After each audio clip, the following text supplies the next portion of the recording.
माँ ने फ्रिज में चॉकलेट रखी थी।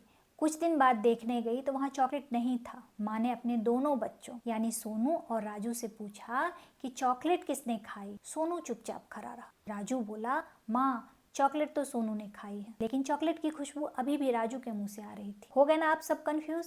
आप सब असली चोर को पकड़िए।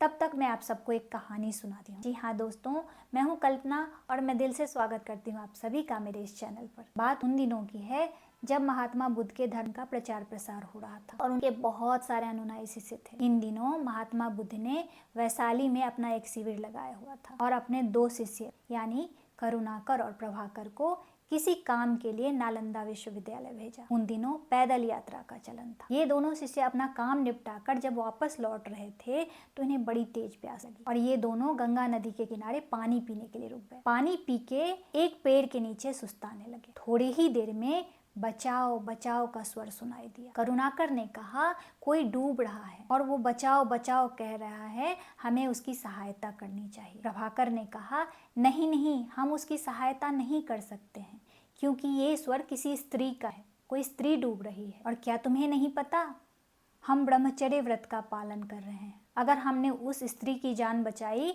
तो ये धर्म विरुद्ध होगा, घोर पाप होगा। करुणाकर ने कहा, मुझे वहाँ कोई स्त्री या पुरुष दिखाई नहीं दे रहा है। मुझे वहाँ एक मनुष्य दिखाई दे रहा है जिसे हमारे सहायता की जरूरत है और सौभाग्यवश मैं तैरना जानता हूँ, इसीलिए मैं उसकी जान बचाऊंगा। ऐसा कहते हुए करुणाकर ने पानी में छलांग लगा दी। पानी की धारा काफी तेज थी, इसीलिए वो स्त्री काफी दूर बह गई थी, लेकिन करुणाकर ने काफी जद्दोजहद के बाद उस स्त्री की जान बचाई और उसे अपने कंधे पे लाद के उस पेड़ तक लाया जहां वो दोनों बैठे हुए थे। करुणाकर ने लड़की को, उस स्त्री को पेड़ के नीचे बिठाया और थोड़ी देर इंतजार किया। थोड़ी ही देर में वो होश में आ गई। तब उन दोनों ने उससे विदा लिया और वैशाली की तरफ जाने लगे। रास्ते में प्रभाकर ने करुणाकर को कहा कि तुमने गलती की है, तुमने अपराध किया है, तुम दंड के भागी हो, तुम्हें प्रायश्चित करना पड़ेगा। लेकिन करुणाकर कुछ नहीं बोला, वो चुप था। चलते चलते शाम हो गई और वो दोनों वैशाली पहुंच गए। वैशाली पहुंचने के बाद महात्मा बुद्ध ने पूछा कि तुम दोनों वो काम कराए जिसके लिए मैंने तुम्हें भेजा था? दोनों ने कहा कि हाँ महात्म्य, हम वो काम कराए। तब प्रभाकर ने उतावलेपन में कहा कि महात्म्य, हमारे साथ एक बहुत बड़ी दुर्घटना हो गई। महात्मा बुद्ध ने कहा, तुम दोनों नहा धो के प्रांगण में आके मुझसे मिलो, मैं वही तुमसे बात करूंगा। दोनों नहा धो के प्रांगण में महात्मा बुद्ध से मिलने पहुंच गए। तब महात्मा बुद्ध ने कहा कि प्रभाकर, पहले तुम बताओ कि क्या हुआ था, कौन से दुर्घटना की बात कर रहे थे तुम? प्रभाकर ने कहा कि जब हम अपना काम खत्म करके वापस वैशाली की तरफ लौट रहे थे तो रास्ते में गंगा नदी के किनारे पानी पीने के लिए रुके हुए थे। हमने देखा एक स्त्री पानी में डूब रही है और वो बचाओ बचाओ का आवाज लगा रही है। मैं ब्रह्मचर्य का पालन कर रहा हूँ, मुझे पता है कि मैं किसी स्त्री का स्पर्श नहीं कर सकता, ये धर्म के विरुद्ध है। इसीलिए मैंने उस स्त्री का स्वर सुना भी और सुन के अनसुना भी कर दिया। लेकिन करुणाकर उस स्त्री को बचाने के लिए पानी में कूद गया। मैंने इसे समझाया,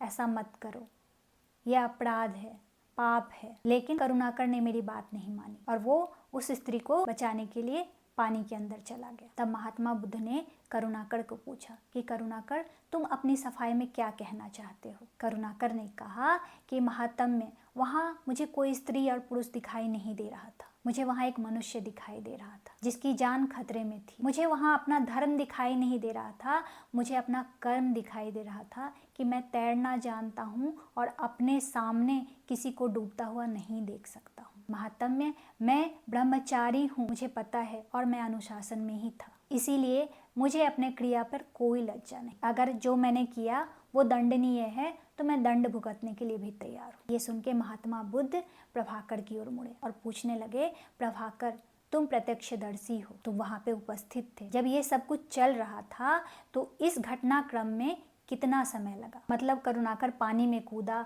उसने उस स्त्री को अपने कंधे पे उठाया, उठा के बाहर लाया, पेड़ के नीचे डाला, कितना समय लगा? प्रभाकर ने कहा, ठीक से तो नहीं बता सकता हूँ, लेकिन लगभग 15-20 मिनट का समय लगा होगा। तब महात्मा बुद्ध करुणाकर की तरफ मुड़े और पूछने लगे, जब तुमने उस स्त्री की जान बचाई और उससे विदा लेके यहाँ तक आए हो, इसमें तुम दोनों को कितना समय लगा? तो करुणाकर ने कहा कि ठीक से तो मैं भी नहीं बता सकता, लेकिन लगभग 6 घंटे लगे होंगे। तब महात्मा बुद्ध ने प्रभाकर को कहा कि प्रभाकर, इसने तो उस स्त्री को 15-20 मिनट के लिए अपने कंधे पे उठाया था, लेकिन तुम पिछले 6 घंटे से उस स्त्री को अपने कंधे पे लेके चल रहे हो। अब तुम बताओ, असली अपराधी कौन है, पाखंड किसने किया है और दंड का अधिकारी कौन है? ये सुन के प्रभाकर झेप गया और वो समझ गया कि धर्म से पहले कर्म आता है, जेंडर से पहले इंसान आता है और व्रत से पहले अनुशासन आता है। उसने